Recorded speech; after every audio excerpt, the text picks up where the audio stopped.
예수님 다음으로 존경을 받는다는 정치인 이 아브라함 링컨이 자기 자신이 남긴 육필 수기 가운데 이 대목이 있습니다. 나는 어머니의 기도를 기억한다. 그 기도는 항상 나를 따라다녔고 평생에 나와 함께했다. 미국의 16대 대통령이 된 링컨의 신앙 고백입니다. 어머니 이름이 낸시였는데 낸시 여사가 기도하기를, 오 하나님, 9살 난 아들에게 물려줄 유산이라고는 이 낡은 성경책밖에 없습니다. 제가 이 땅을 떠나도 하나님께서 이 아들을 지켜주시고 부자나 높은 사람이 되기보다 성경을 읽는 사람이 되기를 간절히 원합니다. 어머니의 기도가 이렇게 드려진 것을 9살 때 기억하고 있던 링컨이 이걸 자기 육필 수기에 남겼습니다. 이 시간에 유산에 대한 말씀을 간략히 드리고 기도하겠는데, 우리가 첫째는 부모님께 물려받은 신체적인 유산이 있어요. 위트 있게 사람들이 웃으면서 하는 소리가 이 이야기입니다. 아담의 옆구리에 1000억 개도 넘는 DNA가 담겨 있었다.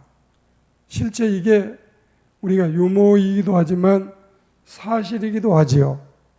이렇게 어마무시한 DNA가 옆구리에 담겨 있었는데, 어쩌면 아이를 낳고 보면 그렇게 이 아이들이 친가를 닮거나 외가를 닮거나 부모님을 닮는지 신기하고 놀라울 정도입니다. 어쩌면 생긴 거나 또 하는 행동이나 그리고 목소리까지 닮는 자녀들도 있습니다.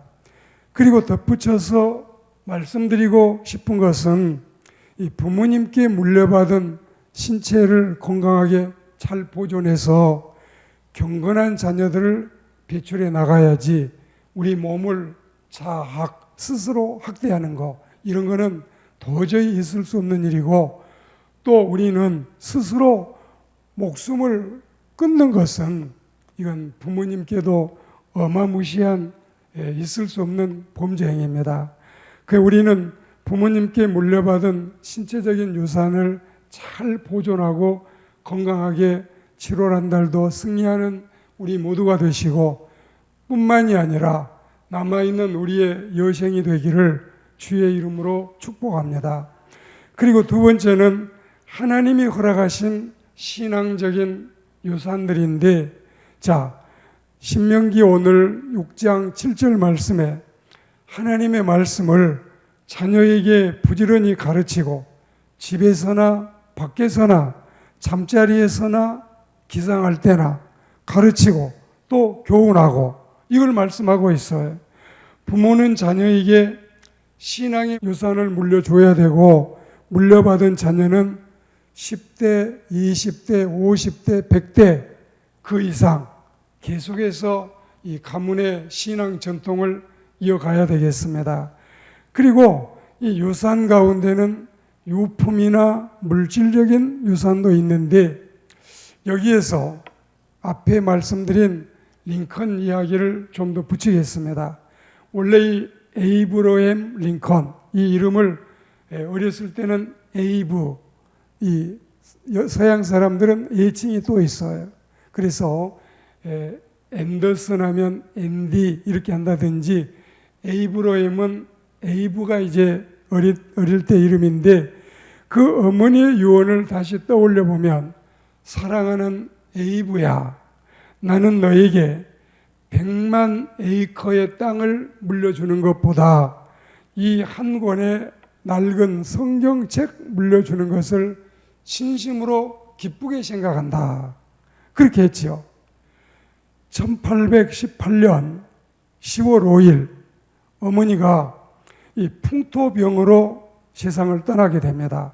그리고 9살 먹은 아들을 놓고 이제 엄마가 떠나야 될 일을 알고 있고, 그러면서 이제 얼마나 어머니의 심정이, 가슴이 여러분 점이 오겠습니까?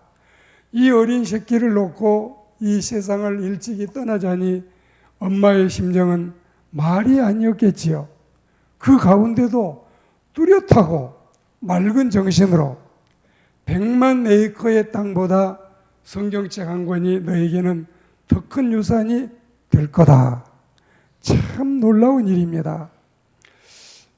우리 강서지구에 서울에서 마지막 보물 단지라 해서 마곡지구 날리고 화곡도 마곡된다, 막 선거 때 이런 구호도 나오던데, 여러분 그 드넓은 땅을 제가 지금 듣기로는 재보지 않았지만 300만 평이라 그래요. 근데 지금 100만 에이커를 이걸 계산을 하니까 1에이커가 1224평이니까 이걸 합치니까 12억 2400만 평. 뒤에 여러분 그 끄트머리만 해도 마곡지구만큼 하는데, 이렇게 엄청난 땅을 물려주는 것보다 이 엄마가 쓰던 낡은 성경책 한 권, 이거 물려주는 게 더 큰 유산인 줄 알아라. 아마 신앙도 없고 믿음도 없는 이런 이 자식이 생각할 때는 어머니 공연히 할 말 없으니까 저런 터무니없는 말씀이나 하시네.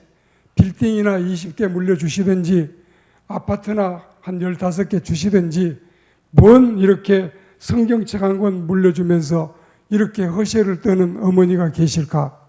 이런 여러분 어리석은 생각도 할 수 있지만, 근데 이 어머니는 여러분 당당하게 정말 자신 마음의 중심에서 이 유언을 하고 있잖아요. 자, 이제 성경 한 권이 신앙적인 유물이나 물질적인 재산 따위에 비해서 우리가 상상할 수 없는 하나님의 말씀이 이렇게 귀하다는 사실, 이제 말씀을 맺습니다. 우리가 유산을 물려받는다는 개념, 또 유산을 물려주는 정신에 있어서 사상이 건실해야 되고 생각이 건전해야 되고 계획이 건강해야만 되는 것입니다. 그래야 여러분 우리가 복된 후손에게 복된 유산을 물려주는 것입니다. 이생적으로 현상적으로 물량주의력으로만 생각해서는 인생은 안 되는 것입니다. 부자 간에 모녀 간에 그리고 선대와 후손 간에 신앙적인 진정한 관념이 필요해요. 자, 신체도 왜 이렇게 부모는 나를 낳으셨을까? 그렇게 못난 생각으로 살지 말고 부모님이 하나님의 창조 사역에 동참해서 나에게 생명 주신 것에 대해서 감사해야지요. 아멘. 여러분 이게 중요한 거죠. 저도 여러분 말씀드렸지요. 우리 한국이 세계에 이 양자 양녀 보내는 거 1등 국가라고 부끄러운 수치가 있는데, 이렇게 나가지고 이 아이들을 자기들이 키울 수 없다 해서 외국으로 보내서 그 아이 중에는 5살, 7살, 8살도 있지만 막 나가지고 바로 낳을 때부터 이 아이를 이 홀트 아동복지에 맡겨서 외국으로 보내달라고 한 엄마들도 있어요.